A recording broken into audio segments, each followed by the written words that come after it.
E paz da parte de Deus, nosso Pai, e a comunhão do Senhor e Salvador Jesus Cristo esteja com todos vós, agora e sempre. Amém. Querida igreja, eu quero convidar os irmãos e irmãs a abrirem as suas Bíblias no Evangelho há pouco lido, Mateus capítulo 25, versículo número 14, onde nós lemos: pois será como um homem que, ausentando-se do país, chamou os seus servos e lhes confiou os seus bens. Que Deus abençoe o meditar dessa palavra em nossos corações. Amém. Assim como nós estamos, nos dirigimos a Deus em oração. Querido Deus, Tu vens agora ao nosso encontro falar com cada um de nós, através da Tua palavra, e nós queremos pedir a Deus que o Espírito Santo abra nosso coração, a nossa mente, para que essa palavra entre profundamente em nosso coração, em nossa vida e nos transforme, nos melhore como pessoas, como cristãos, e que nos aumente a convicção de que uma vida eterna nos aguarda pela fé em Cristo Jesus. Pedimos esta bênção e agradecemos em nome do Salvador. Amém. Querida igreja, essa semana uma notícia me deixou bastante preocupado, e essa preocupação eu quero compartilhar com vocês. Na terça-feira passada, o IBGE divulgou uma pesquisa, e essa pesquisa mostrou que o número de divórcios vem subindo no Brasil, e isso é gravíssimo. Isso precisa ser encarado com o devido cuidado e respeito. Em 2016, a pesquisa apurou que foram concedidos 34.526 divórcios em primeira instância ou por escrituras extrajudiciais, ou seja, um aumento de 4,7% em relação a 2015. Quando foram registrados 328.960 divórcios. Isso quer dizer que aconteceram 15.566 divórcios a mais em 2016 em relação a 2015. E o número de casamentos está diminuindo, mostra o IBGE. E esses números nos fazem pensar, e bastante, nos fazem refletir. Tem gente que não dá muita bola para números, mas os números são importantes, eles nos dão subsídios para as devidas reflexões e mudanças. Para mim é um número absurdo, e nos faz pensar sobre os motivos que estão levando mais e mais casamentos ladeira abaixo. Quais seriam esses motivos? Por que será que o número de divórcios está aumentando em nosso país? O pastor Silas Malafaia, pastor da igreja da Assembleia de Deus, ele elaborou uma lista dos motivos que levam um casamento ao fracasso. Eu queria que vocês prestassem muita atenção nesses motivos que ele coloca aqui.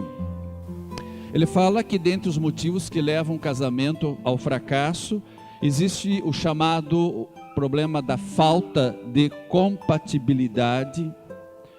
Quer dizer, as pessoas dizem, eu e ele somos incompatíveis em nossa maneira de ser, de agir, enfim.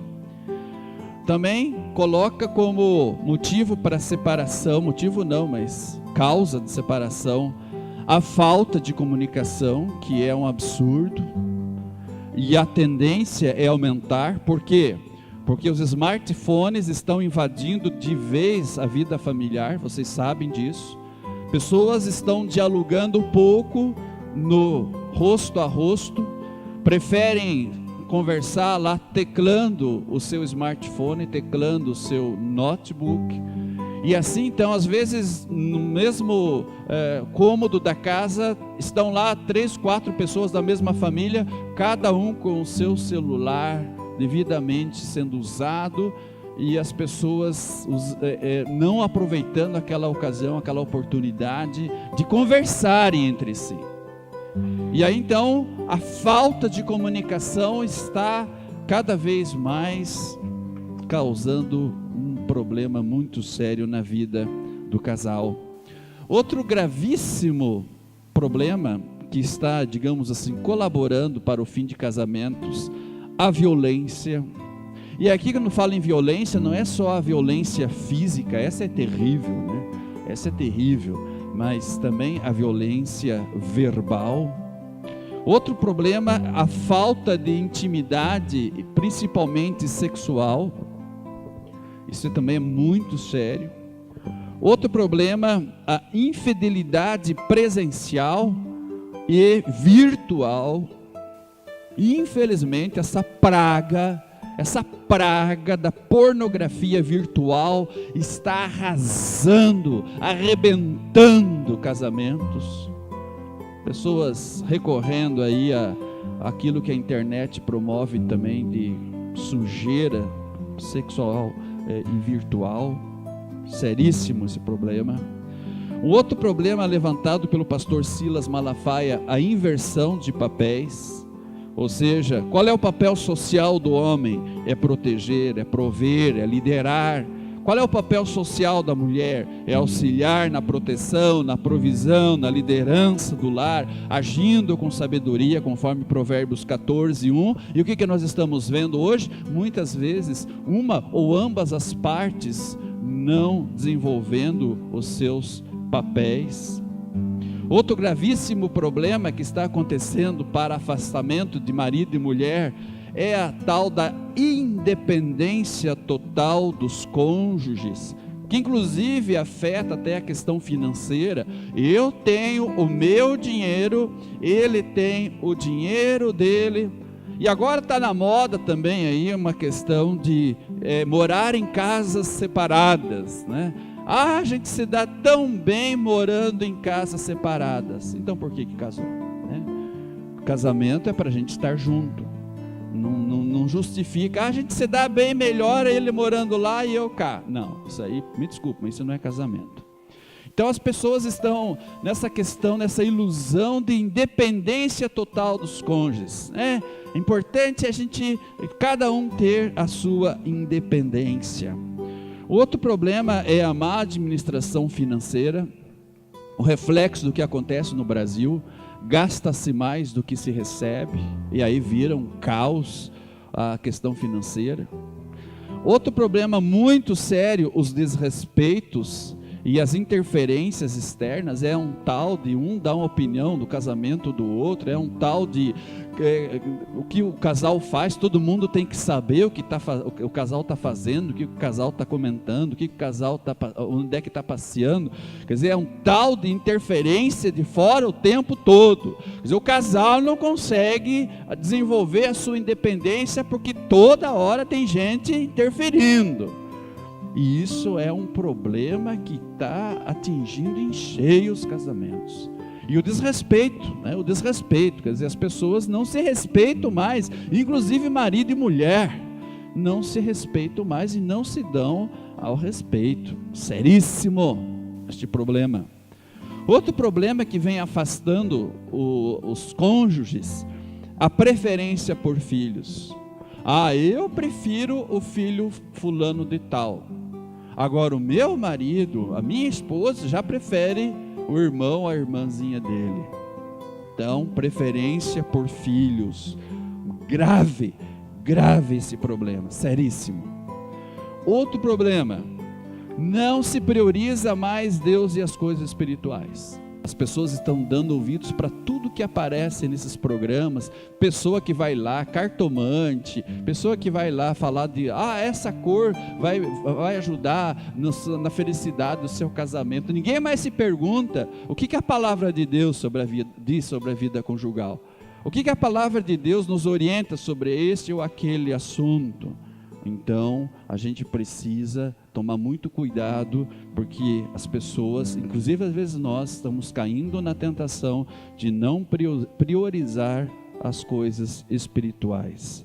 E claro, a falta de amor, né? Falta de amor, então, não amor próprio, né? As pessoas estão amando demais até a si mesmas, né? Importante é eu, a minha felicidade, e esquece que a vida não é assim. A vida não é eu e eu e eu. A vida é eu, mais você, mais aquele, mais essa é a vida. Então, olhando para essa lista que a gente coloca aqui diante dos olhos de vocês, a pergunta não, mas diria assim, uma frase ou uma expressão que poderia resumir todos esses 12, poderíamos pôr mais pontos aqui, mas acho que já dá para a gente fazer uma boa reflexão a partir desses 12 pontos. Mas nós poderíamos resumir tudo isso em 3 palavras: quebra de confiança. Existe um ditado que eu queria compartilhar com vocês.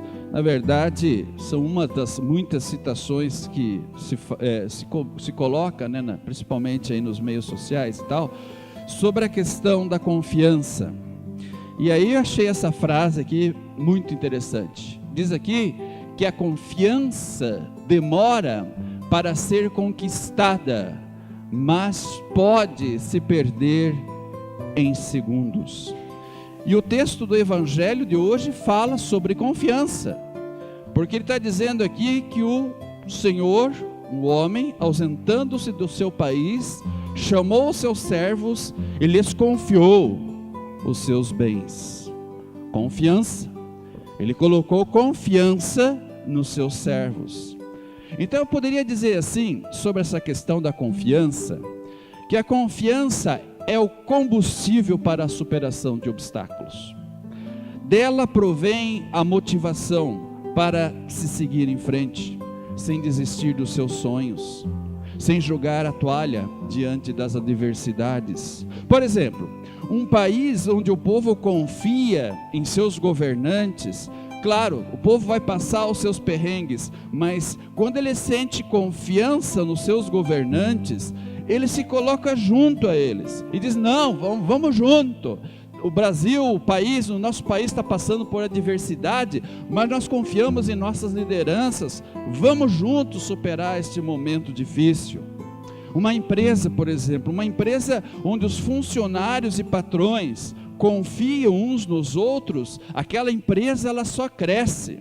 Quando o funcionário se sente parte daquilo lá e valorizado pelo que ele faz, e o patrão coloca confiança nele e ele corresponde, o empregado corresponde à confiança depositada, aquela empresa é um primor, cresce.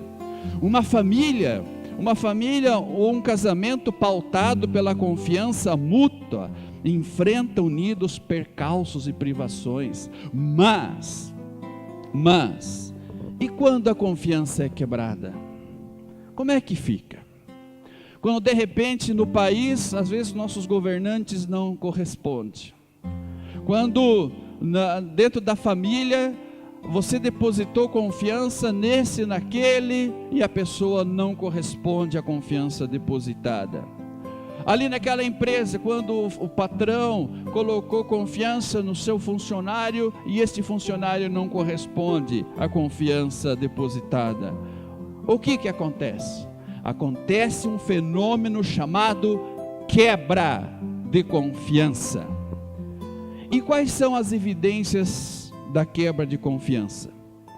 Ela vai se evidenciar na falta de comunicação, na violência verbal ou física, na falta de intimidade do casal, principalmente sexual, na infidelidade presencial e virtual, na inversão de papéis, nos desencontros da administração financeira, no desrespeito, na falta de amor e por aí vai.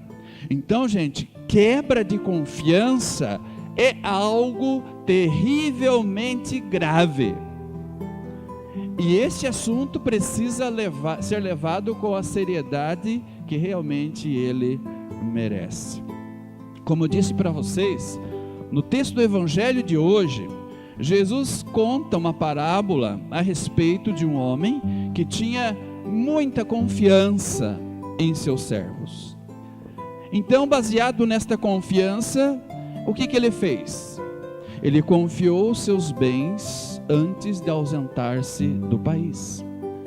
Ele confiou seus bens a empregados dele de confiança.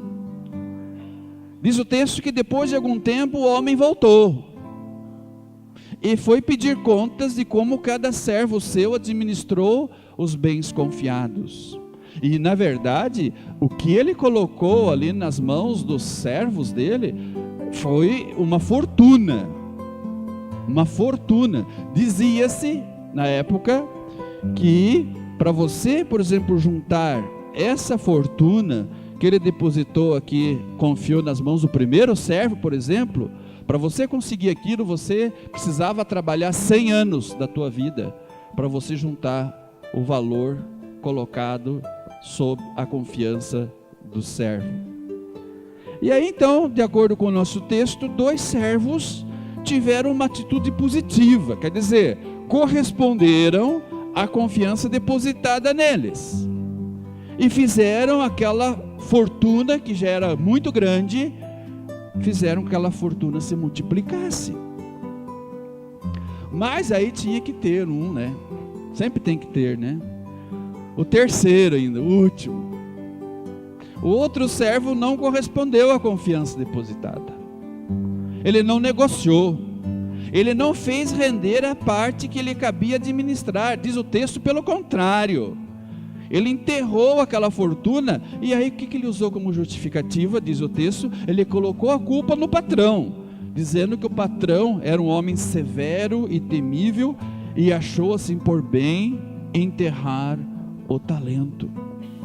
Ou seja, a relação entre aquele terceiro servo e o patrão não era boa. E aí quando a relação não é boa, a quebra de confiança é uma questão de tempo. O servo não correspondeu às expectativas do patrão e ainda perdeu o que tinha recebido, e diz o texto que foi lançado para as trevas. E aí quando a gente vai olhando esse texto e esta parábola, a gente percebe que há 2 tipos de atitudes de servos em relação ao seu senhor. A primeira atitude é daqueles servos que, na confiança em seu Senhor, vive a vida que Ele lhes deu, administrando bem os dons, o tempo, os bens, os talentos, o evangelho. Quer dizer, a vida dele, a vida da pessoa, quando ela está bem com Deus, a vida dela, o viver essa vida, é viver para a glória de Deus. Vida para ele é viver de acordo com aquilo que Deus colocou nas mãos dele. Então diz o texto que esses servos são acolhidos pelo seu Senhor. Mas existe um outro tipo de atitude aqui, que é fruto de um mau julgamento a respeito do seu Senhor, do servo em relação ao seu Senhor. E quando então há um mau pensamento, ou seja, há uma barreira entre o servo e o Senhor, o que acontece? A vida não é vivida na sua plenitude. Ou seja, qual era a atitude que se esperava daquele servo? Que ele fizesse aquilo que lhe foi confiado prosperar ainda mais. Mas ele não demonstrou que poderia fazer isso, e de fato o que aconteceu? Não administrou com fidelidade a confiança nele depositada, e ele então fez o que muitas pessoas fazem, ou seja, enterram os dons de Deus. Ao invés dos dons que Deus dá, as dádivas, as bênçãos, ao invés de pegar essas bênçãos e multiplicar, a pessoa diz assim: não, eu tô de mal com a vida, estou de mal com Deus, eu vou pegar, eu vou enterrar, eu não vou fazer mais nada, eu vou colocar lá no meio da terra, que se dane o resto. E isso o texto descreve. Por quê? Porque a pessoa, ela não estava bem com o seu Senhor. Isso aqui o texto mostra com evidências. Porque se a relação do servo com o seu senhor é de desconfiança, ele não consegue viver plenamente a vida que o seu senhor lhe possibilitou viver. Então ele se priva da verdadeira vida. E privar-se da verdadeira vida significa o quê? O não devolver para Deus aquilo que Deus, na sua graça e bondade, deu para ele administrar. Porque é isso que nós somos aqui, gente. O que nós cantamos agora há pouco? Que nós somos apenas mordomos das bênçãos do Senhor. Quer dizer, nada é nosso, mas Deus é tão generoso que Ele deixa algumas coisas aqui para a gente desfrutar, mas Ele, na nossa administração disso que Deus deixou aqui para a gente administrar e viver, nós temos que fazer uma boa mordomia, uma boa administração cristã. E assim, quando, por exemplo, se a relação do servo com o seu senhor, como o texto aqui mostra, é de desconfiança, e era, ele preferiu fazer o quê? Bem, eu e meu patrão, a gente não está muito bem mesmo. Eu acho que é melhor enterrar o meu talento, né? Fica melhor assim, e vida que segue. E o resultado disso foi trágico. Por isso, meus irmãos, eu fico pensando assim, quando Deus quando Ele confia a nós uma família, olha, gente, pensa bem. Quando Deus confia a nós uma esposa, um marido, os filhos, os pais, quando Ele confia a nós as suas dádivas materiais, físicas, espirituais, quando Ele confia a nós dons, e como Deus deu dons para nós, quando Ele confia a nós os nossos bens, Ele confia a nós a administração do seu reino aqui nesse mundo, com tudo o que Ele implica, Ele está demonstrando muita confiança, ou uma confiança muito grande em nós. Quando Deus entregou tudo que você tem e é hoje nas tuas mãos, para você administrar, é uma confiança que esse Deus depositou em você. E Ele sabe, e como Ele sabe, que nós teremos dificuldades em administrar isso tudo, não é verdade, irmãos? Vocês também às vezes não têm essa dificuldade? Às vezes não parece que você vai estourar, porque não aguenta mais? Deus sabe que nós temos dificuldades em administrar isso tudo. Ele sabe que a nossa relação com Ele, às vezes, em alguns momentos, vai estar abalada. Ele sabe que em alguns momentos a nossa relação com Ele vai estar enfraquecida, e às vezes a gente nem está percebendo isso, mas está. Ele sabe que às vezes a nossa relação com Ele vai estar impregnada de desconfiança e mau juízo em relação a Ele. Ele sabe que às vezes nós vamos estar assim, meio que mal-humorados na relação com esse Deus maravilhoso que Ele é, que no seu amor e providência nos dá tantas coisas. Ele sabe que a nossa tendência natural é querer enterrar as nossas dádivas e dizer assim: eu não quero me preocupar com mais nada, só com a minha vida. Ele sabe que nós temos essa tentação, Ele sabe. E Ele sabe que o inimigo maligno não descansa, Ele sabe disso, e Ele nos entende, porque Ele sabe que só servos e servas bem resolvidos e resolvidas fazem as suas dádivas se multiplicarem e se fortalecerem, bem resolvidos, resolvidas com Deus. Ele sabe disso. E Deus também sabe que o servo bem resolvido não é aquele que não fracassa às vezes na sua administração, porque nós temos nossos momentos de fracasso, nós temos, porque o servo bem resolvido é aquele que reconhece a sua dependência da graça divina para administrar as dádivas que Deus dá. Ele reconhece e confessa as suas falhas. Então, vamos aproveitar hoje, já que nós estamos aí na reta final do ano, vamos aproveitar hoje para a nossa sincera reflexão diante de Deus, e dizer e perguntar e analisar o que nós estamos fazendo com tudo isso que Deus nos confiou. Vamos pensar na nossa administração.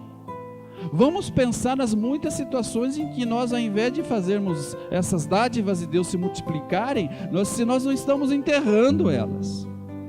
Vamos analisar com cuidado.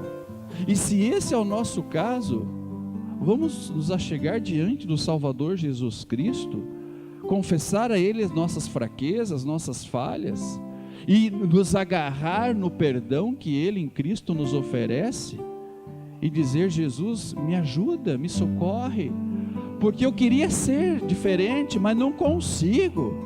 Eu queria ser um administrador melhor, mas aí as dificuldades, as pressões externas são tantas que eu não estou conseguindo. Me ajuda, me ajude. E Deus ajuda, porque Deus é gracioso. Ele não vai mandar agora um raio, embora te merecesse isso, um raio do céu para nos punir pela nossa maneira, muitas vezes tão tímida, vamos dizer assim, de administrar as dádivas que Ele colocou sob a confiança dEle. E Ele nos protege, Ele nos ama. Por isso, meus irmãos, quebra de confiança. Como é que está essa questão? Tem jeito? Será que nós às vezes não estamos quebrando a nossa confiança também com Deus? Será que Deus está feliz com a gente? Confesso a vocês que, sem se tratando da minha vida, eu tenho minhas falhas, minhas fraquezas, meus pecados, meus erros. Confesso da minha parte, em relação a esse Deus que me dá tanto, que eu devolvo para Ele muito pouco. E confesso que realmente eu, particularmente falando, não sou digno dessa confiança em mim depositada. Mas também eu reconheço isso e peço perdão para o meu Deus. Eu reconheço que falta muitas coisas na minha vida, em termos de retribuir, de administrar melhor e fazer render melhor tantas coisas que Ele colocou aos meus cuidados.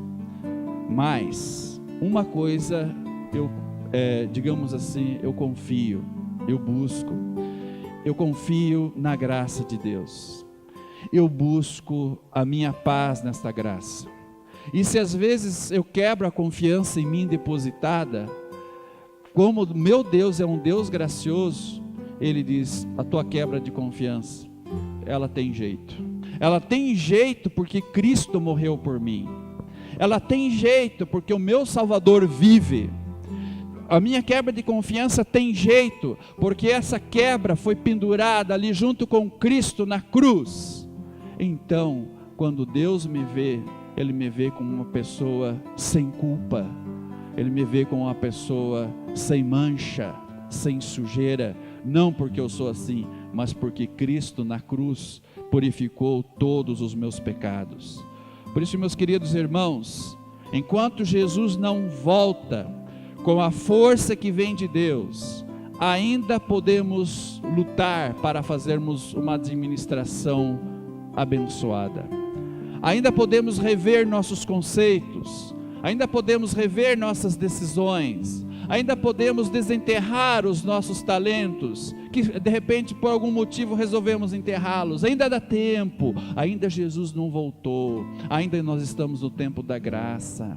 Basta a gente entender isto e buscar a luz na palavra de Deus, e Deus nessa palavra vai nos orientar, porque até aquilo que humanamente falando às vezes é impossível, quando te diz assim: não, fala de confiança, não tem jeito mesmo. Para Deus tem, em Cristo tem, porque Ele é um Deus de amor. Então nos dê muita paz, que o Salvador Jesus nos dê muita luz, e que realmente possamos meditar muito bem em tudo aquilo que Deus, sob os nossos cuidados, Ele colocou. Ele confiou em nós, Ele confia, Ele sabe que temos nossas fraquezas, Ele sabe disso, mas Ele nos ama, e em Cristo Ele sempre nos dá uma oportunidade de repensarmos e reconsiderarmos muitas coisas em nossa vida, inclusive nossas prioridades. Que Ele nos ilumine com esta palavra, em nome de Jesus, amém.